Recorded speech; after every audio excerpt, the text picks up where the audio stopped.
important is biodiversity to your operation?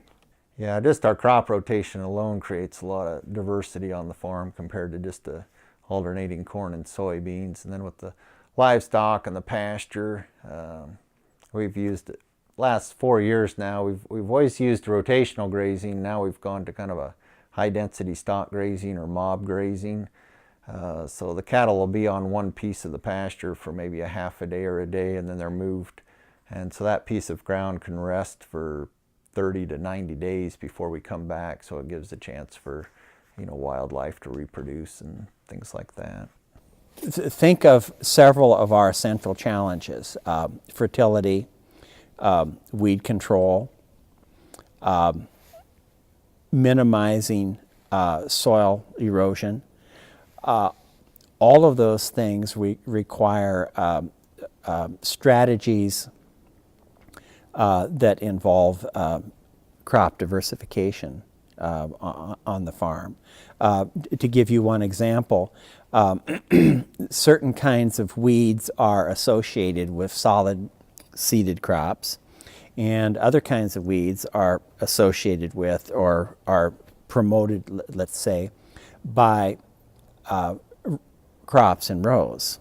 So we make sure that we alternate back and forth so that we can put the contrasting weed types on the defensive with our procedures. The more diversity you have, then if one year the cattle prices are bad, the crops are good. If the crops are bad, the cattle are good. Oh yeah. So you kind of spread out your risk so it's not all in one basket. Mm-hmm. Biodiversity is the name of the game for us. We are very, very, very involved in growing a wide variety of crops. And we grow a lot of, or we're getting more into, I should say, cultivating prairie crops here and endangered species such as compass plant. Well, because we're certified organic, we have a map, and it has all our various plots on it, including the greenhouse structures. So every year you have to state what you grew the last year on those plots, and then what you intend to grow this coming season. And so that's how we keep it all organized, the rotation of what crops go where.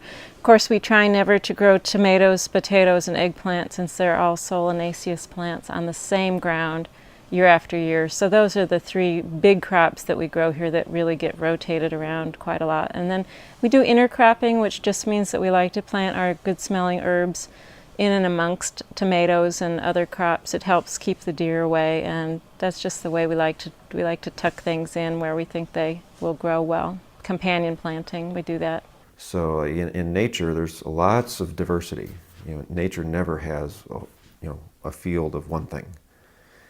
It's always multiples. And so if we're farming and we're creating this field of one thing, then we somehow have to create this diversity around that field. And so for instance, if you have a pest problem like aphids, then the natural predator of an aphid are things like aphid lions or lacewing and ladybugs. And so what do you need to do in order to encourage these things? And they need flowers. They need these tiny little flowers in order to reproduce. And they obviously need aphids, so they're going to eat the aphids if they're around, but they're not going to stick around if they don't have these pollen sources. And they need that in order to lay eggs. So you create the habitat for the beneficial insects to kind of create this balance within the farm. And ideally, the farm's going to take care of its own pest pressures, just like nature. Nature's there's a balance. There's never one thing that just skyrockets, or if it does, it very quickly corrects itself. As an example, the barley crop, probably in more years than not, does not make us any money.